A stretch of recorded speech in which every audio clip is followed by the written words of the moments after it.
Salut à tous, vous faites bien de me recevoir chez vous et bienvenue dans cette nouvelle vidéo consacrée à la simulation des installations électrotechniques. Dans cette nouvelle vidéo, nous devons voir comment fonctionne le démarrage direct et donner le rôle précis de chaque composant, comment un moteur électronique est piloté et protégé. Par exemple, là, nous avions le sectionneur porte-fusible. Là, j'arrête d'abord. Là, c'est un sectionneur porte-fusible ou encore c'est l'organe de sécurité physique. Son rôle est d'isoler électriquement le moteur du réseau pour permettre une intervention humaine sans danger. Et en bas, nous avions le contacteur. Le contacteur, c'est l'organe de commande, celui qui fait le lien entre la base de puissance, le bouton sur lequel vous appuyez, et la haute puissance, le secteur. Son rôle est d'établir et interrompre le passage du courant vers le moteur de manière télécommandée. Et ici en bas, nous avions le relais. Le relais thermique, c'est l'organe de protection du moteur, contrairement au fusible qui gère l'immédiat. Le relais thermique surveille la durée. Le rôle est de protéger le moteur contre les surcharges. Et de ce côté, nous aurions par exemple le bouton poussoir.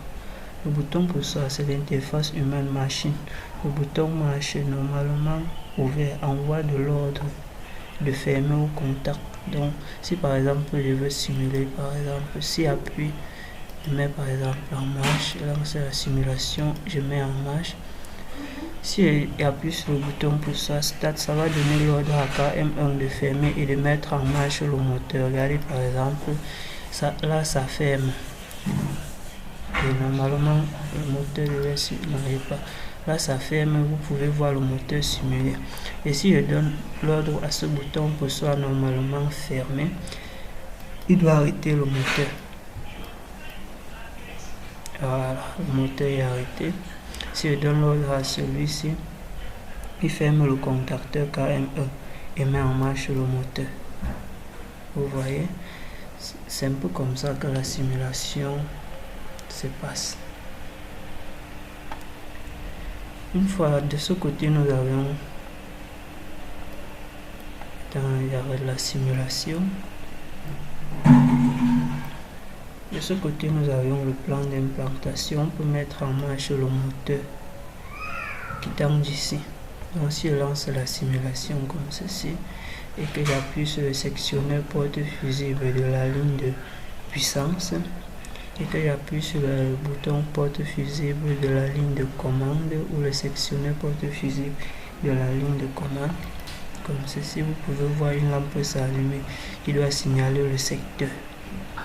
Et si je veux mettre par exemple en marche du moteur par le plan d'implantation, j'appuie par exemple sur le bouton start, vous pouvez voir là le moteur tourner et une lampe qui signale que le moteur est en bon fonctionnement.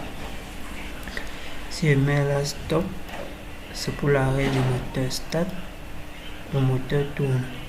Et là, si par exemple je simule un court-circuit et que j'appuie sur le sectionneur porte-fusible comme ceci, vous allez voir une lampe de défaut signalée. Cette lampe qui s'allume pour signaler le défaut puisque j'ai simulé un court-circuit.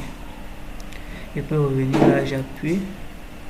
Vous voyez, cette lampe il s'arrête, je reviens là sur le bouton pour ça, je mets en marche, le moteur doit tourner. Je mets là, le moteur doit s'arrêter. Je viens mettre en marche ici. Vous pouvez voir là le moteur qui se tourne. J'arrête là. Je mets en marche, puis j'arrête. Je mets en marche, puis j'arrête. Vous voyez, start, stop, start, stop, start, stop. Voilà. Donc, si vous voulez simuler un court-circuit, c'est là. Donc, cette lampe, c'est une lampe de défaut. Il s'allume uniquement lorsqu'il y a un problème dans l'installation. Et là, j'ai mis le rôle de chaque lampe. Vous voyez, voilà. Ça c'est la lampe marche, ça c'est le défaut, ça c'est le secteur. Ici, nous avons le schéma de puissance que j'ai bien précisé, le schéma de commande qui est celui-ci, le plan d'implantation.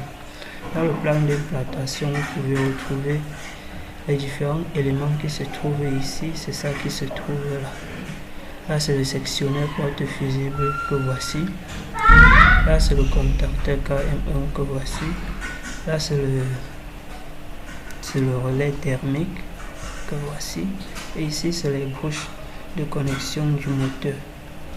Ici, c'est nos lampes que nous avions ici.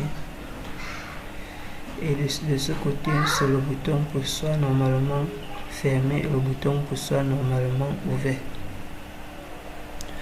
Donc, c'est un peu comme ceci que le démarrage direct on réalise. Nous pouvons relancer la simulation pour que vous voyez comment cela fonctionne. Une fois j'ai lancé la simulation, j'appuie sur le sectionneur porte fusible de la ligne de puissance. J'appuie sur le sectionneur porte fusible de la ligne de commande. Vous pouvez voir une lampe s'allumer pour qui représente le secteur. Et appuie sur le bouton poussoir normalement ouvert qui doit actionner le contacteur KM1 qui va faire démarrer le moteur. Vous voyez, lorsque j'appuie, ça ferme les contacts de KM1 qui fait tourner le moteur. Et si on revient sur le bouton stop normalement fermé, ça arrête le moteur. Je peux revenir directement sur la ligne sur le plan d'implantation pour mettre en fonctionnement le moteur. J'appuie sur le bouton start, vous pouvez voir le moteur tourner. J'appuie sur le bouton stop, vous pouvez voir le moteur s'arrêter. Et je peux simuler un court-circuit. Vous pouvez voir cette lampe qui signale les défauts quand il s'allume, uniquement pour signaler qu'il y a problème dans le montage. Donc c'est un peu comme ceci qui fonctionne le démarrage direct. Alors si vous aimez ce genre de contenu, likez, abonnez-vous, partagez. Laissez-moi surtout des commentaires. Merci, je vous donne rendez-vous dans un nouveau tutoriel.